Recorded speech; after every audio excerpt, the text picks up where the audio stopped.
Spiraling rod is a defense against a gun holdup from the front. The word rod signifies the gun itself. The word spiraling represents the manner in which we will disarm the opponent. Let's take a look.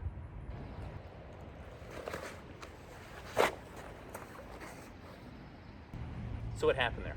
Well, we're being held up by an opponent here, and we'll start off with him in a right neutral bow, holding the gun one-handed. Initially, you saw me feign compliance. I put my hands up.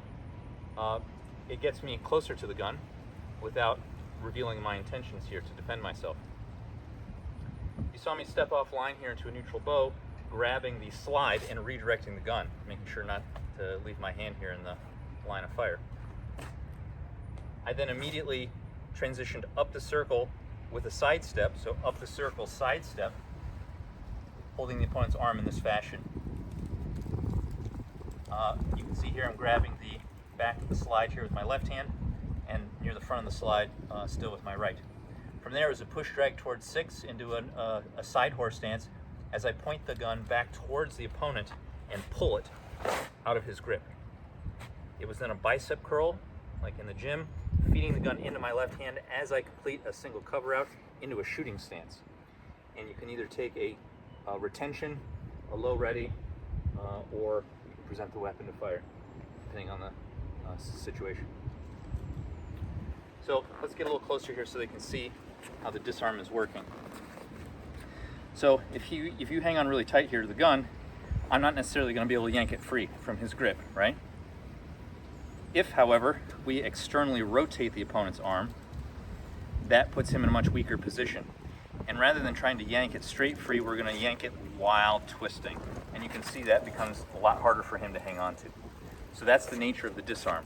Externally rotating his arm and then rotating the gun as we pull, having the gun escape between his fingertips like that. Let me go ahead and relax. I'm going to do the technique here in the air a little closer so they can see. So I'm sidestepping this way as I grab the slide. I'm going to move up the circle and sidestep so that I've got my back to the opponent, pushing with my tailbone, tucking the opponent's arm under my armpit, but I wanted you to see my grip here. My left hand is gripping in this fashion. You can see my thumb is tucked and my right hand is here. So I've got two hands on the gun.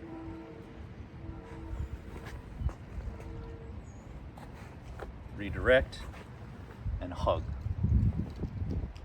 From here, it's the push drag and pull. And you can see here I'm keeping the gun close to my body. All I'm really doing is turning to face him. And you can think of it as a side horse stance, but maybe even a right neutral bow to get that gun pointed back at him. And with his arms stretched out and both of yours close to your body, you're going to feel a lot stronger. And then you saw the feeding of the gun into the left hand. Let me talk for a moment about the shooting stance. So, feeding the gun as I complete a single cover out, and I'm facing the opponent in what looks like a close kneel, a right close kneel, except I have my back heel on the ground.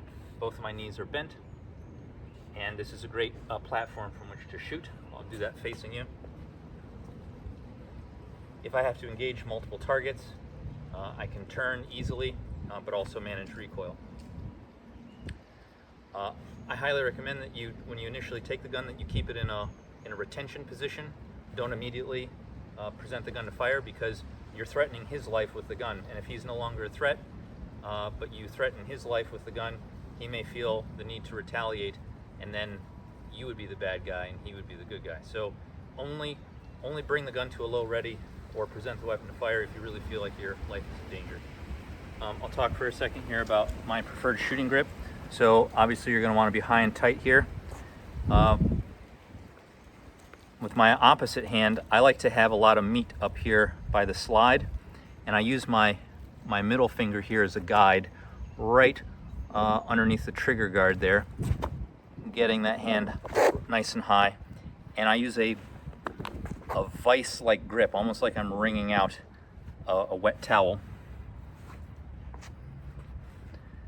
And my elbows come up as I present the weapon. And so all that really helps to manage recoil. If I'm too relaxed down here on the handle of the gun, and I'm not doing that vice-like squeeze, the gun can feel like it jumps around a little too much. And it's harder to get back on target for a follow-up shot. let's see how spiraling rod will perform if the opponent is holding the gun two-handed and he's in a left neutral bow. So let's see what that looks like. Go ahead and give me a little bit better looking shooting stance. There we go. So same situation here. I'm going to feign compliance. I'm going to do my 2 steps just like you saw before, stepping off line to redirect the gun, and then moving up the circle with a side step.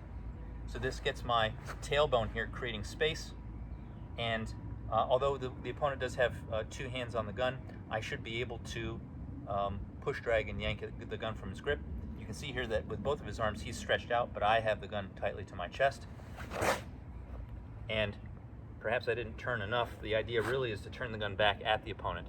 He's not going to want to hang on and potentially have the gun discharged if it's pointed right back at him, so he'll be more inclined to let go the more that you twist it towards him. So there you have it for spiraling rod.